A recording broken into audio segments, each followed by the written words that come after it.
Audio Unleashed.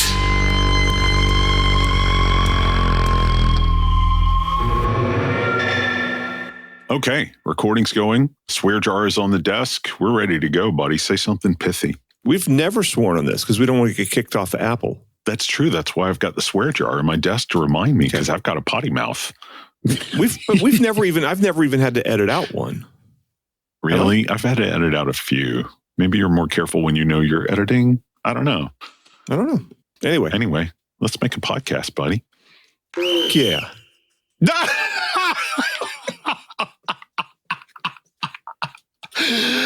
Oh, you bad man. What do you want to talk about this week, Brent?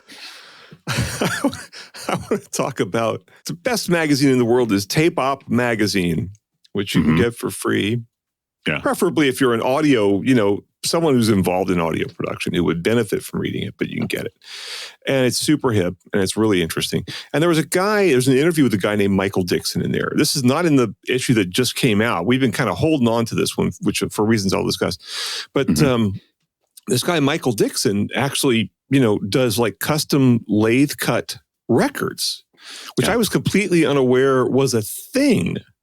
And, so you can do like, rather than, spend $2,000-$3,000 to press X number of records, right? Because you can't just press one record, right? Right. You can get some of these things done and do a run of 10 or 15 or 100 or something like that at a modest cost and, without as much setup time because, there's no stamper, there's none of that kind of stuff. It's just bam. Yeah. You just do them. Although, they have to all be done on a lathe individually, so it takes some time. Right. But so not quite bam. Not quite bam, but still you don't have that lengthy sort of manufacturing time that you have with records. And all you do is here's my audio source, here's my lathe. It's like recording on a cassette deck or something kind of. I mean, obviously it's more complicated than that, but it's basically like that. So I didn't realize you could even do this. And apparently some bands are doing this as like a promo thing. And luckily enough, I was sent since I used to write for Jazz Times and I'm still on the PR list for all the jazz record labels.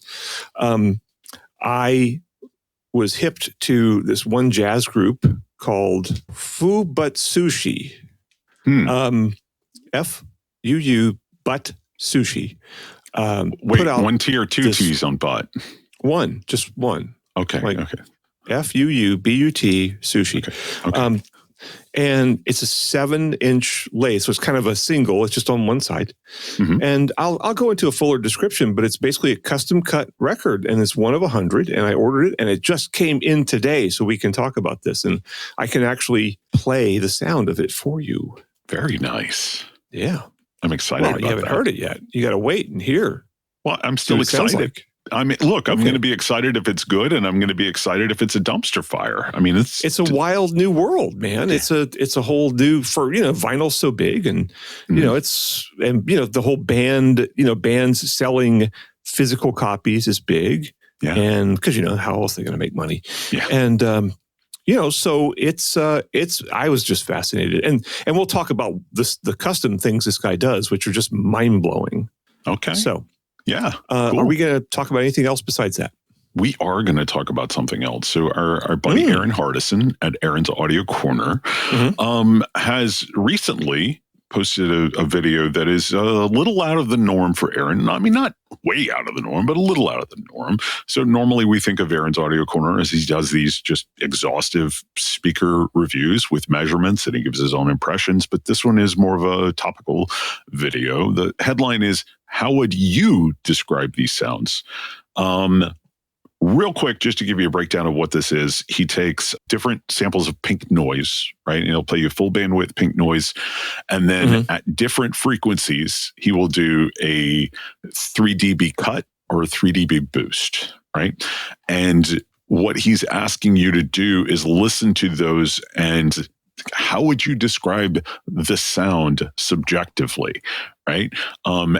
It goes through a bunch of different frequencies. And what's interesting is sometimes my subjective impressions of how I perceived the sound were a little different from Erin's, and sometimes they were spot on in ways that I would not have thought they would be, right? So it's weird. It's like sometimes it's like, I got a little bit of a different take on that. And then the other times they'd be like, I have the same take, but I'm kind of surprised by that. Anyway, we'll talk more about what he did, how he did it, and what our impressions were. But what do you want to talk about after that? I want to talk about Holly Cole, who's one of my favorite artists. And she kind of is, she's really neglected. I mean, she doesn't get a lot of attention, sadly, but her work has been a staple for audiophiles for at least, 30 years now, more than 30 years. And Stereophile just had a nice interview with her, which I was delighted and surprised to see because she doesn't put out a lot of records. I was surprised. I'm always surprised when she puts out a new one. I think this is her first one. She just put out one. And this is like her first one in, I think, 7 years or something like that. And so, audiophiles tend to revere her stuff because it's, first of all, it's really cool recordings. It's really cool performances. It's cool arrangements, et cetera, et cetera. And I think, in my opinion, a lot of people have kind of stolen her act. So I think it might be fun to kind of talk about the history of Holly Cole and the world of audio, because she's been a lot more deeply involved in audio than a lot of people realize. Yeah. So cool. We also need to have a Patreon segment. Do you have something cooked up for that? I do have something cooked up. So this is a story I actually got from two different sources. I originally heard about this specifically from Parkrose Permaculture on YouTube, but then for something a little bit less politically charged and a little more neutral, I found a story on CNET whose headline is Amazon's privacy ultimatum starts today. Let your Echo devices process your data or stop using Alexa. And basically what this boils down to is for sort of like the history of these Echo devices, you've been able to turn off the feature that would allow Amazon to basically sort of listen to all of the things that you say to your device after you say the wake word, right? That is going away. And now basically everything you say to your Echo devices, Amazon can listen to. There's a reason for that. It's not just an arbitrary decision. The reason for it almost makes it worse, but we'll dig into that for patrons and give our thoughts and sort of talk about where do we go from here with regard to these Amazon Echo devices, which I believe you've told me before are amongst the best-selling speakers in the world.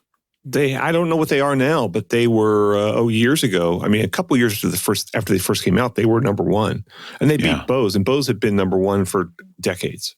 Wow. So that's crazy. Bose. Yeah. Poor Bose. Yeah. Anyway, we'll get there. First, let's talk about making records, man. Okay. This article is titled, and this was just so, I'm sure it was to you too. It was just so mind-blowing to me, this article. About, this guy is cutting. I just didn't know this was possible. He's cutting. I mean, I kind of knew it was possible. I didn't know it was as prevalent as it is. So he's cutting records on a lathe, right? And, so like physically cutting a record. Normally records are cut and then they make a stamper out of that and then they stamp, right? Or like a mother and a father and all of that. Right, yeah, I get all the terminology mixed up, but that's basically what they do. They cut something on a lathe, they make a stamper of it, then they stamp the records out of that, and it's basically a mold for the vinyl. So in this case, so you're directly cutting onto something. And I did not realize there were so many things you could cut onto. Like a CD, for example? You can cut onto a CD. I guess not the pit side of the CD, but the other side of the CD. Yeah. The blank side. Yeah. So you could actually have something that would play on the CD. Yeah. He's doing some of these are really like kind of a work of art, and some of these things he's got like concentric circles. Yeah. So you can play like three different things on a big record that's, instead of being one record, it's three different tunes on the same thing. Yeah, it looks like something from a Led Zeppelin cover, man. It really does. Whose symbol was that? Was that Bonham's, right? Yes. I think we should know these things. Yeah. We should know these things. Can some listener please contact us and tell us which of the Led Zeppelin signs from Led Zeppelin 4 was the 3 circles? I'm sure we could figure it out. But yeah. Just a fun listener challenge. Because everyone knows what Zoso was. But do we need our own signs, Dennis? Oh, we do. It worked for Led Zeppelin. Why wouldn't it work for us? Why wouldn't it? Yeah. I will. I'll get on that. Thanks. Get some AI designed signs for us. Let's do it without the AI. Okay. Yeah. But anyway, so my interest was piqued. I read this article. I was like, oh God, this is just so cool. Maybe I should, I'm a musical artist. Maybe I should do this. And, I'm the kind of person that could sell, that's not going to sell a lot of stuff, but I might sell 10 or 15 or 20 or 30 something copies, right? Mm-hmm. More if I hired a PR person, but whatever. But not a lot more. So I got one of these, and as luck would have it, like almost the same day I read the article, I got an email from some PR person for some jazz artist, right? Mm-hmm. And this is Fubutsushi, F-U-U-B-U-T-S-U-S-H-I. One word, 4 dudes. And this tune is called "The Harmony of Irrelevant Facts." I was very excited because it's issued on White Sepulchre Records, which I thought it sounded like, well, that's the kind of label that like Celtic Frost would have been on, right? So it'd be like a death metal. So I'm excited as a death metal fan and a giant Celtic Frost fan. I was like, oh, this is going to be awesome. It'd be like a merger of jazz and like death metal. But no. Can I interject real quick? Can I just interject? What? Because sure. A lot of people think you're kidding when you say you're a death metal fan. Like I've interacted with people before who are like, that's such a weird thing for him to joke about. I'm like, he's not joking. He's really not joking. Death metal. Yeah. Go listen to Celtic Frost. Go listen to The Usurper by Celtic Frost on 2 Megatherion. And go listen to the first 3 Celtic Frost albums. Are just mind-blowing. They're just so cool.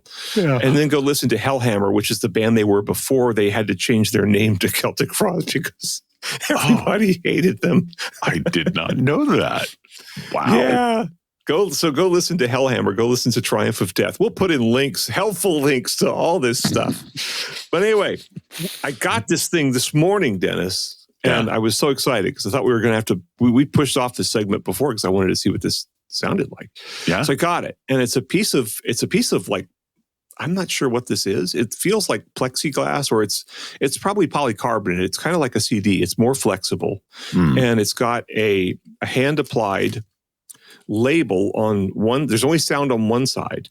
On the other side is a hand applied label about the size of a CD. It's beautifully designed, and the group is influenced by ECM records and stuff. And the music is ECM influenced as well. And so on the other side, it's clear, right? So on the other side is some grooves. Okay. And I had to the label wasn't sufficiently punched in the middle. I had to really kind of mash it down onto the spindle. But so I played it. I'm like, I got to hear what this sounds like. And so I'm only playing it on my, I have a Music Hall Ikura turntable, which is a nice turntable. And I have with the Ortophon Blue cartridge. I was playing it through the Andover Audio Spin Bass 2, which I just tested the new version for a wire cutter. Which is, really nice. It's not like the state of the art vinyl sound system, but it's pretty nice. And I didn't have time to do like a formal recording of this, but I did. I just kind of quickly recorded it on my phone once I heard it. And I kind of thought, just even the phone recording would be illustrative. So with your permission, I will play a little bit of this. Okay. Okay. Cool. Now it starts out with just like some acoustic guitar and maybe some percussion. Here we go.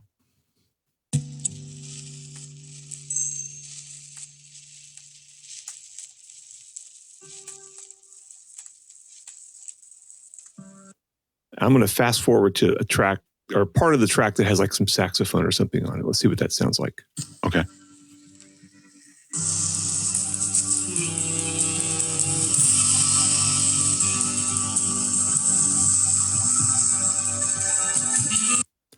So now that your ears are all tuned from listening to Erin's sonic demos, What did you think about that? So was I listening to a recording made like from a speaker, or was that a direct Bluetooth capture? Okay. No, that's not a direct Bluetooth capture. I didn't have time for that, but that's just straight from, that's what I heard from the speaker. And the mic in the phone is actually pretty good. Yeah. Interesting. So that's a good representation of what I heard from the speaker. And I have to say, I went back and listened to them, and we'll put a link into this whole thing. I went back and listened to them, and they have a clip of the music that's on there, and it's not full of all the noise and crackles. Right.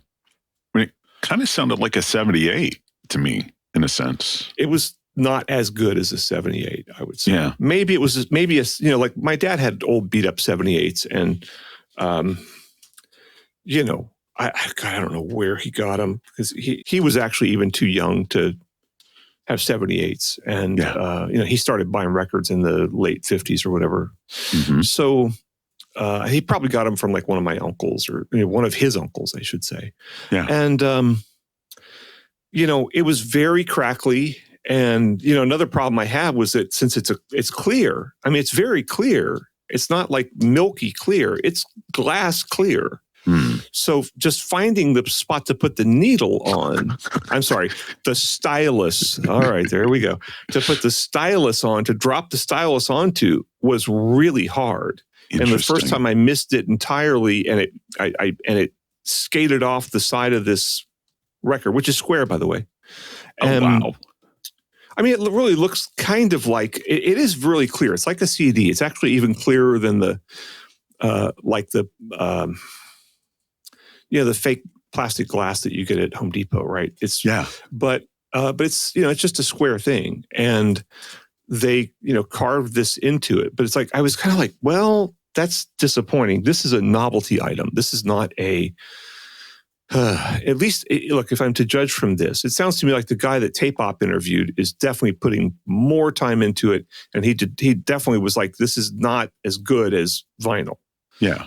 But this is to the point where it's like, well, this is not really listenable. I mean, yeah. I always say, like, with my own music, I'm always kind of like, I don't care, whatever. I put it on tape. I put it on whatever people want to listen to, put it on streaming, put it on YouTube. I just don't care. It's like, you'll still hear the music.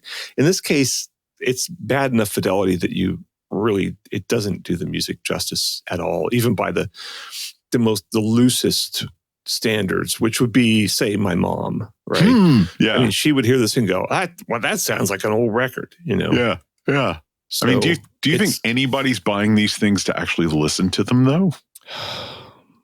I think so, because otherwise, why go to the expense of lathe cutting these things? Yeah, I don't know. And you can look at it and see, like, it's got a weird looking groove pattern. There's kind of like,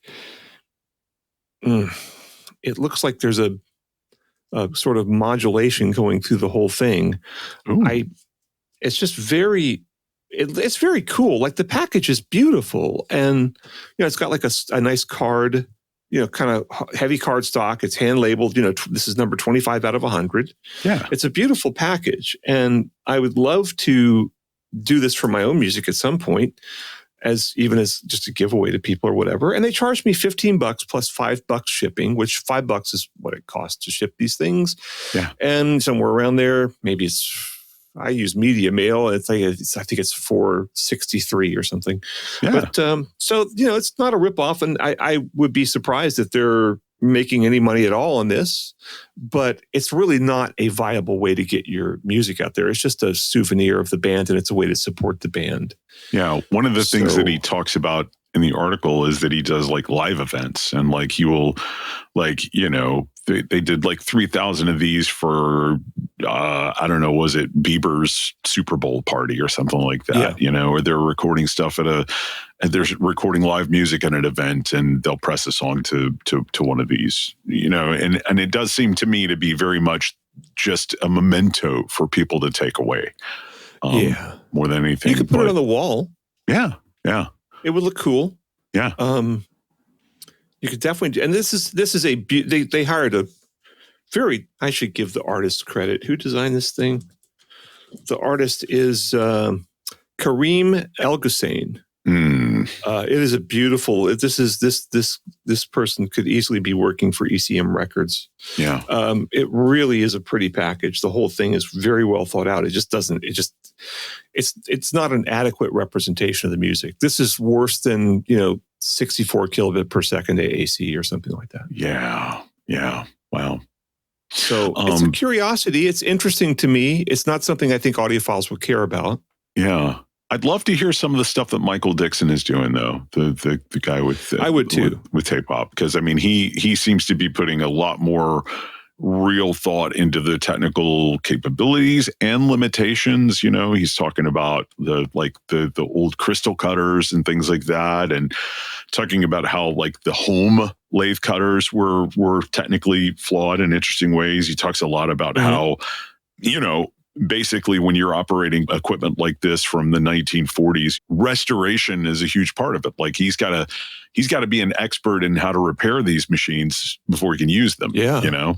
So there's a lot of fascinating stuff here. I'd really encourage people to check out the article, because I mean, it's, even having heard what we just heard, I still find this whole thing fascinating. And I'd love to have a Siger Butterworth song on one of these, if nothing else. So, well, maybe I don't know, man. I don't know. Our record company person's a little disappointed in me and Ron's lack of interest in promoting our own music. Oh, wow. But, yeah. Well, we kind of got it out there, and it's jazz stuff. It's like there's only so much interest in it, and these guys are trying to promote their music, and I'm going to actually go listen to some more of their music. It's like, oh, that sounded kind of cool, kind of ECM-y, kind of ethereal and fun. Yeah. But so I'll go listen to more, but I'm not going to listen to more on this lathe-cut. It's very beautiful though. Yeah. I mean, it definitely, you could display this, and it's like a, objet d'art. Yeah. That's French for object of art. I got you. I managed to pick up on that amazingly enough. I think we might have some readers or some listeners, who don't know French. So. Yeah. One of the things that I thought was interesting is basically they've got 3 companies operating in the same space using the same equipment. So the 3 companies are lathe-cuts, Precarian cuts, and locked grooves. And it's like, I can't remember. It's been a couple of weeks since I read this article, but I think it was like at first these guys were working for him, and then maybe when he went on the road, he was like, I don't know. So they kind of started their own business, but basically using the same space as him. As sometimes they'll chip in and help him with projects, but it's a weird sort of like chaotic, communal kind of weird thing that they've got. I think just from a business sense, the way these 3 entities interact in the same office is pretty fascinating. I encourage people also to read that aspect of the article. Read the whole article. It's a fascinating article. So I really would like to hear what this guy does, because, there is, look, vinyl's exciting and fun, and it's, maybe there's really something to this. I don't want to write it off completely, but I do want to say this thing was not listenable, but it's not, I might listen to it again, but I really do not wish to. It's pretty bad. Yeah. Oh well. Yeah. And I listened to. And you're right about the 78s. I've heard a lot of 78s. I helped my dad clean them one time because I think he got them from my Uncle Mac or something, who was a pretty good guitar player and ukulele player. Yeah. And there was all kinds of stuff on there. I don't know what happened with them. I know what happened with them. They're in the Gulf of Mexico. Oh, Katrina? Because of Katrina. Yeah. Because my parents' home was basically destroyed in Katrina, and a lot of their stuff was taken away. Oh man. So, well, if someone wants to go diving in the muddy Gulf of Mexico, and you think you might be able to find these things, well, they're probably in Bay St. Louis. So that narrows it down. Yeah. Oh man, he did a polyphonic spree one of these for firework. Oh man, this is cool. Well, see if you can buy it, and then maybe you can get a second impression here. They were only available for Patreon subscribers. So subscribe to Patreon and get it. for people who were subscribed before September 2024. So, damn it. Yeah. Man, I love the polyphonic spree. I'd like to have it just because it's, a work of art related to the spree, man. But yeah. Oh, well. Anyway, anything else you want to say about this one, buddy? Or do we want to go start talking about how we describe sounds? Let's talk about how we describe sounds. Let's do it. All right. We'll be right back.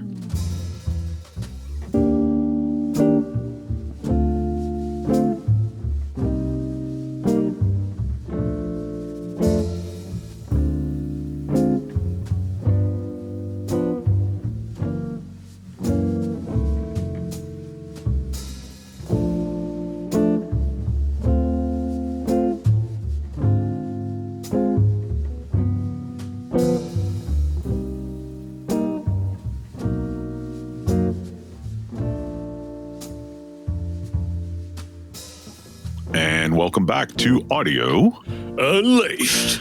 And this time around, we're talking about yet another video from our buddy Erin Hardison at Erin's Audio Corner. As I said in the intro, this is a little bit of a different one. So what Erin did with this video is he took and generated pink noise, okay? And then brought those clips of pink noise into Audacity and applied parametric EQ at a number of different frequencies, but like one at a time. Let's see. In the description of this, he said he had a Q factor of 4. So that gives you a sense of like how much he is either scooping or boosting these frequencies. And at a bunch of different frequencies, like 120 or 125 hertz, then 250 and on up, he would do like a 3 dB cut and then a 3 dB boost. So you could hear just pink noise as pink noise, and then hear it with, 3 dB less at this frequency, at 3 dB more at this frequency. And it just every time he would be like, what do you hear? Like, how would you describe those differences? And then he talks about how he would describe them. I have to say, it's really interesting overall. As I said in the intro, there were places where I was like shockingly agreeing with Erin, and there were times where it was just like shocking disagreement with Erin. But it was funny. It was when there's shocking disagreement, the differences were minor, if that makes sense. It's weird. You need to go listen to all of these and do it for yourself to sort of understand what I'm talking about here. But what's funny is there were times where like I would really have to toggle back and forth between the flat and the 3 dB cut to hear anything meaningful, right? But then I would consider the 3 dB boost like substantial. It's funny. It's exactly as much difference between the three, and the cut is just like, what? I'm squinting my ears, and the boost is like, whoa. But I got to tell you, the differences really started to add up around 2.5 kilohertz for me. I just have to say, I think Floyd Toole listens to us. So yeah, I can hear Floyd just saying, yes, that's all in my book. Yeah, I know. But there's a difference between reading it and then actually experiencing it, I know, it's true. That is true. This is like a live version of some of Floyd's work. Yeah. And and some of the things he's done is like explore like what kinds of resonances or bumps and dips are audible and what are not. And which is really useful to know, because then you can do measurements and figure stuff out and not rely as much on subjective listeners. Yeah. You can still do the subjective listening, but you can find these problems so much faster and more accurately with measurements, and you can fix them and bam, bam, bam, bam, bam. So I love this because it really I'm just mad at myself for not having done this myself at some point in my life and just never thought of doing this. And I've always done it with music. And of course, since I produced music, I've done all these things, right? I've learned like what bands affect what instruments and things like that. And what also on a more global level, which is what he's talking about here, is what does a boost or a cut at this, frequency sound like? And that's why everybody should listen to this. This is probably more useful than, 5 years worth of every audio magazine that exists. Yeah. Yep. Which is not a lot of audio magazines these days. But still, this is so useful. It's like you listen to this and you're like, oh, okay. That's what it sounds like. And for me, it's like, since I do so much measurement and I'm able to hear things and then see what they look like on the frequency response graph. And so I've just learned, but to me, the most illustrative ones are like the problem I find with so many audio products. And this could be speakers, it could be microphones, it could be guitar amps, it could be all kinds of things, is the effect that a boost at 125 or 250 hertz has. And so many headphones make this mistake. And they have too much energy there, and everything just sounds bloated and dull. Yeah. And go listen to Erin's noise tests here. You'll hear it. You just like all of a sudden you hear a nice clean pink noise, and you kind of hear this sound, and only from 3 dB boost, which with headphones is kind of nothing. Yeah. So I thought that was really illustrative, and that's one thing that I found with blind listening tests, where that's one thing that bothers people a lot, is that kind of lower, upper bass, lower mid-range kind of bloat. But a lot of speakers have that problem. And I can understand why they do, because, that's where the woofer is kind of probably at its peak, and it's starting to roll off at higher frequencies and then transition to the tweeter eventually. But with so many speakers and so many headphones, there's a bump there. And if it's too big of a bump, it's going to sound bloated and dull and awful. But also the higher frequency stuff he did, I just thought that's what 7K sounds like. That's what 10K sounds like, I have to say, with regard to the 10K, I was surprised, because I was too. I'm 53 now. My hearing really starts to decline around 14.1, 14.2 kilohertz at this point. Last time I did my self-administered ear check. So I didn't expect the 10K to really register that much with me. I can hear 10K, right? But I didn't think I would hear much of a difference with the boost and the cut. And it was substantial to me in a way that was surprising. There was something else that surprised me too, and is going to cause a lot of self-doubt for a really, really long time. This is the weirdest thing about this whole experiment for me. We got to go back way to the other end of the audible spectrum, not all the way back, but 500 hertz was the one that messed me up, because once I heard the pink noise with a 3 dB cut at 500 hertz, all of a sudden the flat pink noise sounded wrong to me. Yeah. And the 3 dB cut at 500 hertz sounded right. Like it sounded flat. And it's like, and then the boost at 500 hertz was just unlistenable to me. But why? Why did flat pink noise, I'd been listening to it for all of these clips, but as soon as you take pink noise and cut it 3 dB at 500 hertz, now that's my reference, and now that's what sounds right to me. And it kind of messed me up until we got up to the higher frequencies. But one of the downsides of this is, the frequency response of whatever you listen to is going to affect your results. It's a good point. So you might very well prefer, if you listen to this on a really, dull sounding set of headphones, for example, you might think that, cutting 10K sounds better, cutting 7K, cutting all that stuff probably, or boosting it if the thing sounds dull, right? Boosting 10K, boosting 7K, whatever. That's a good point. I'm on my AKG 361s, K361s. So excellent choice. Yeah, thank you. So so those are actually pretty, perceptibly flat headphones, right? Yeah. So that's probably pretty valid result. But it's your whether one sounds better or worse. The important thing here is to learn what these different frequencies sound like, and then you can start to evaluate audio equipment better. And you can also start to figure out, more to the point of just average listeners, where your problems are. Yeah. Because a lot of people will listen to a speaker and they don't like it, and they have a really hard time figuring out why they don't like it. Yeah. And this is a big help. I would really recommend that lots of people do this. Yeah. And I have to point out, Erin is talking about how a lot of this comes out of his years as a car audio person. and doing car audio tuning and having to use these kind of things to figure out subjectively what sounded flat in that environment. And of course, if you're using speakers, your environment's going to affect it as well. So to be able to have those tones and go like, if, cutting 500 hertz sounds better to you, maybe you have a problem in your system at 500 hertz, Yeah. Maybe you have a boost at 500 hertz that's inherent to your system or your acoustics or whatever. Yeah. So this is just really useful stuff. I mean, it just feels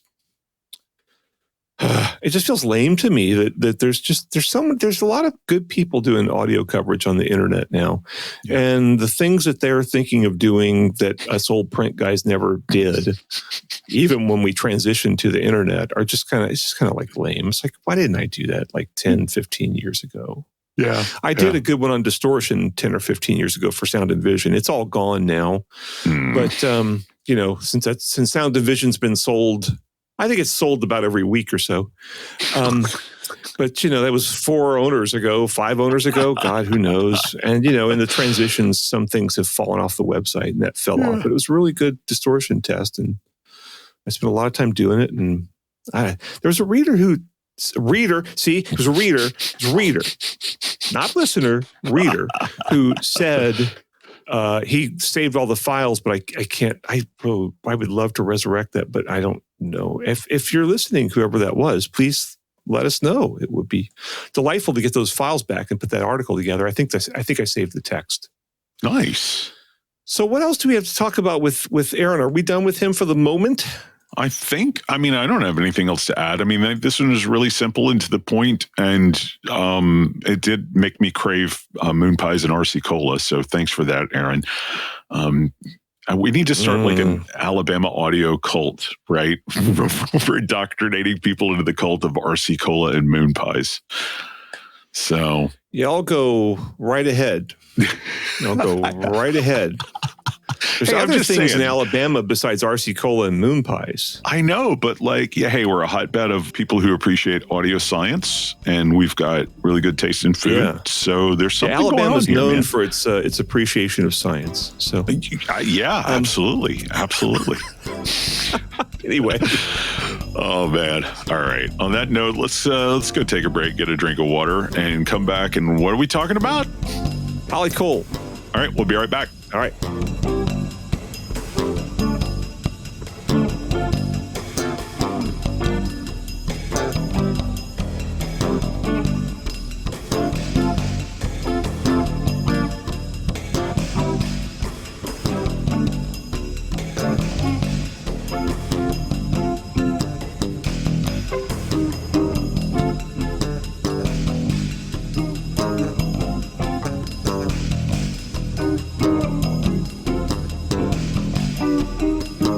You ready to kick this back in? Yeah, hang on. Let me finish this lozenge. My mouth was getting dry in that last segment, so I took a dry mouth lozenge and I started chewing it because that's just my habit. Oh, I do too. Yeah. We're like the owl with the Tootsie Roll Pop. Yeah. A 1, a 2, a 3. Man, you opted the Wayback Machine for that one. Still relevant. Yeah. All right, bring us back in.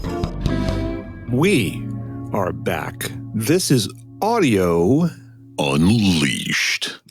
And we're going to talk about a subject that's been near and dear to me since 1990-something, which is singer Holly Cole, a Canadian, jazz pop singer or something, who has had a really big impact on the audio world, I think, in a lot of ways, more than most singers, for a lot of different reasons. But Stereophile just did a really nice article by Robert Baird, who's he's their sort of main music guy.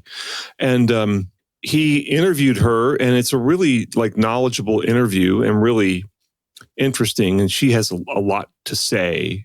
And I thought this is a good, we never talk about artists here. And there are a couple artists that audiophiles really tend to love for a variety of reasons we can get into that don't really, I don't really get that much attention outside the world of audiophiles. Sadly, very sadly, because some of these artists are great, but you find your niche and you go for it, man. Yeah. Yeah. So anyway, I think the reason that you've heard, her most famous recording is called Temptation. It's from 1995.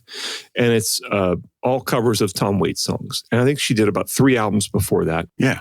She's most known for the Holly Cole Trio, which is an upright bass player named David Pilch and a piano player named Erin Davis. And in particular, her upright bass player is one of those guys who does, not only is he a really good bass player, but he's kind of percussive sounding, and sometimes he'll bang out rhythms on his bass and things like that since they don't have a drummer.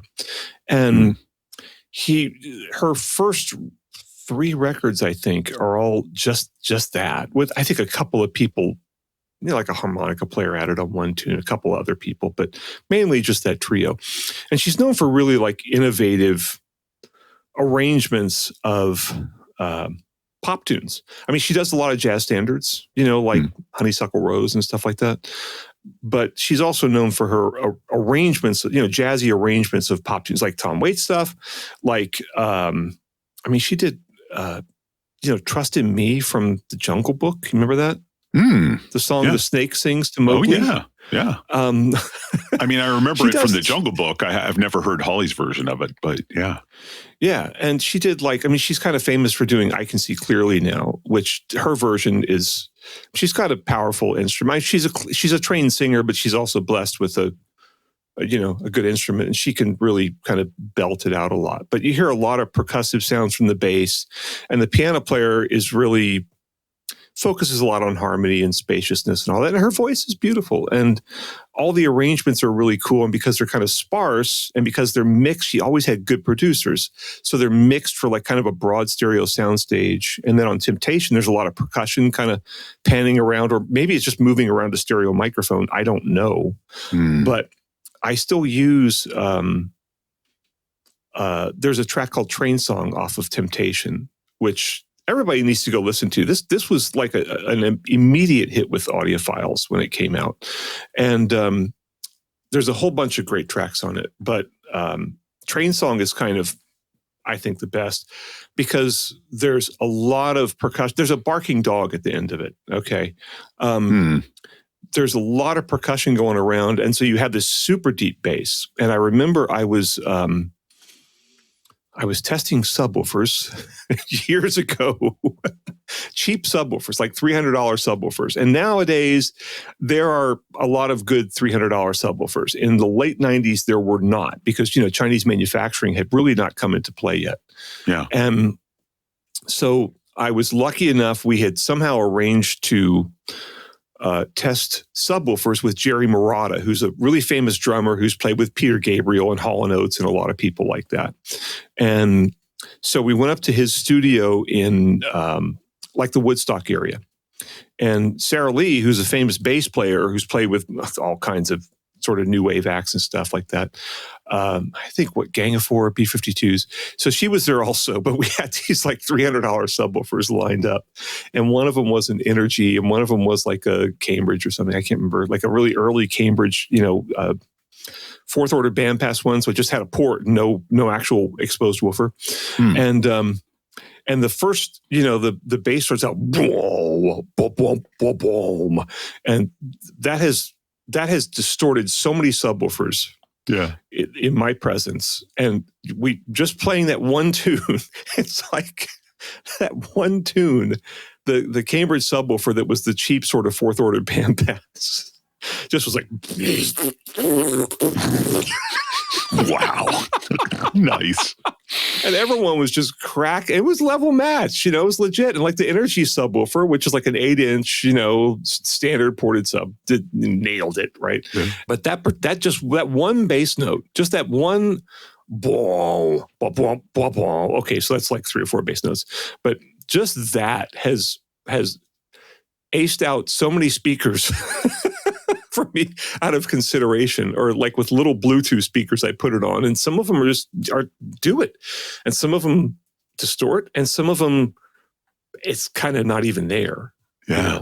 Yeah. And so just that one, and then the stereo sound staging from the percussion going all over the place. And there's a really high frequency bell on it that must be like 11K or something. And it's because a lot of stuff, it's just not there. Yeah. And then a lot of stuff, it's really clear. And some stuff, it's like, oh, gee, that hurts. Yeah. But I really I admire her work also. And a lot of people don't realize, I mean, there's so many, I play with jazz people all the time. And a lot of people don't realize how influential she was, because she kind of came out with this thing of, interpreting jazz and pop standards in creative ways. And, a fellow Canadian named Diana Krall really, I think, stole a lot of Holly's act in a lot of ways. Interesting. So if you're a jazz bass player, you will be playing Diana Krall stuff, because you will be playing with female singers, and most of them want to do, not all, but most of them I've played with want to do Diana Krall stuff, right? Yeah. And so often they'll bring up the tune. I'm like, oh, okay, yeah, Holly did that. Holly did that like 7 or 8 years ago. Yeah. Better. Yeah. And I'm always like, have you heard the Holly Cole version? Nice. But, I think it really, look, Diana Krall's got her own thing. She's got a much bigger band. She's got like really super famous top shelf people playing with her, and it's a much bigger production and all that kind of thing. And she's got a lot more records out there than Holly Cole, because Holly Cole does a record. I mean, this is her first record in 7 years, her new one that she's got out.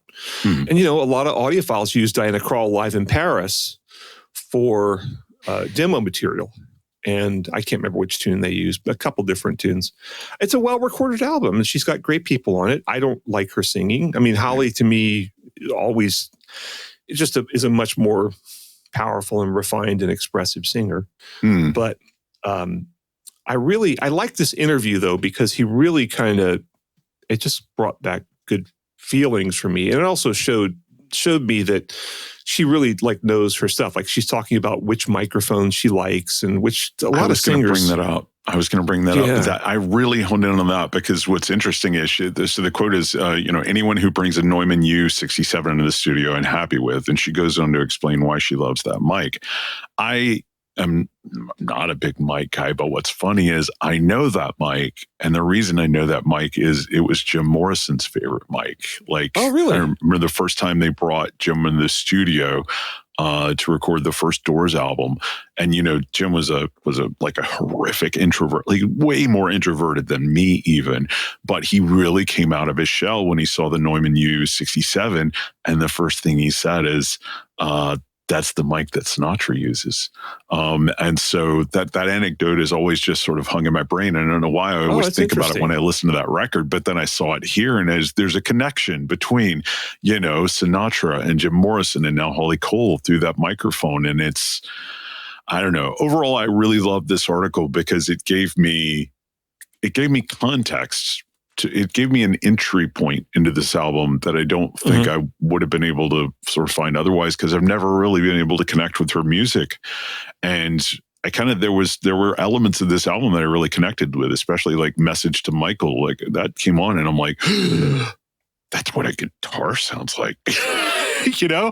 It's such a weird little revelation, but I was shocked by the guitar tone on that song, because there was no.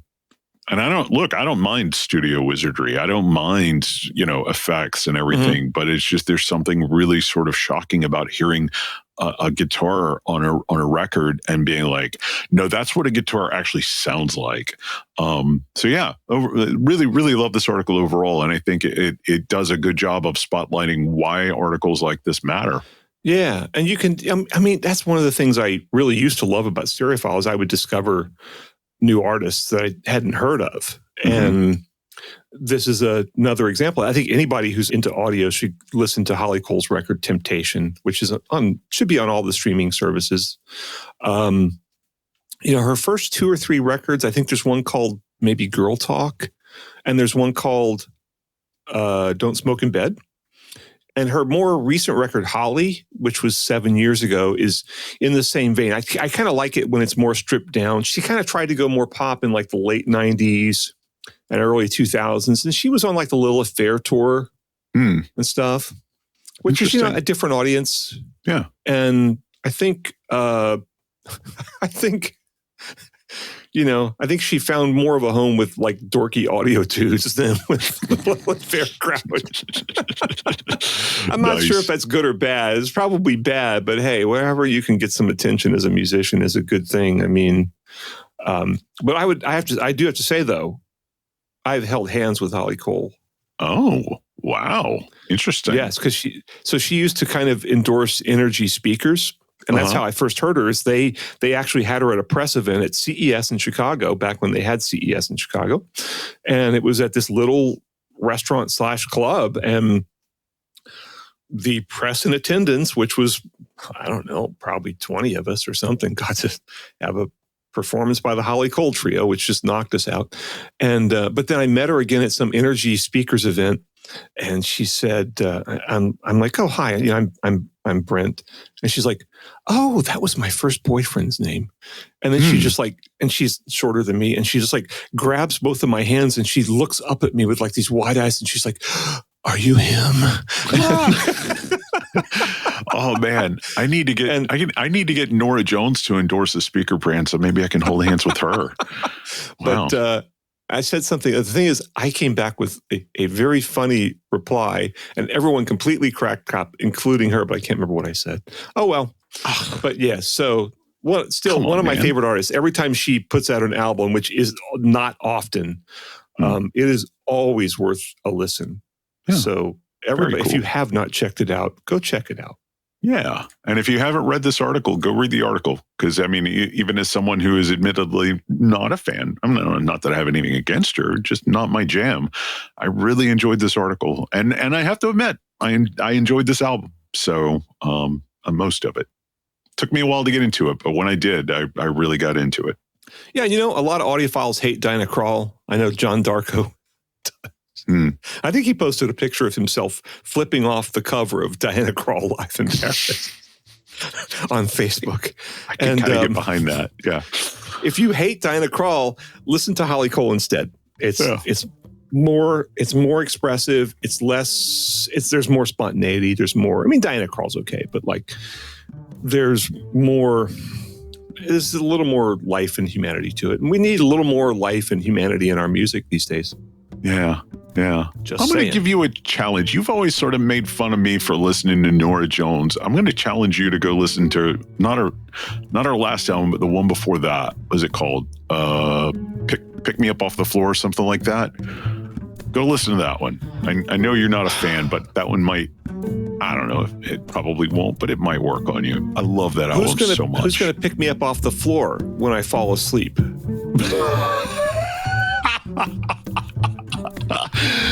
Oh man. All right. Whatever. What an aptly named album. I've been working on you for 25 years for the Grateful Dead, and I'm just getting around to you with that one. So maybe in another 25 years, I can get you to take Nora Jones seriously. Well, I'll be dead by then, so. Come on. No, you won't. All right, let's move on. We got to get out of here, man. We got credits to do, buddy. I got to fly out tomorrow. That's true. So I'm going to say it. It's a Butterburger production, co-production of me and you. I'm editing this one, mixing and mastering and all of that. No new music this time. We're really falling behind. I know. I got something I'm kind of working on. I think I'll have ready for next time. We'll see if you hear trash cans in the next episode. That's what I'm talking about now. But anybody else we need to credit for this one or no? Okay. Just a lot of interesting articles we could hang our hats on here this time. Yeah, absolutely. Cool. All right. Well, everybody, thanks so much for checking in with us, and we'll see you in a couple of weeks. But patrons, stick around. We got one more for you. Bye, everybody. Bye.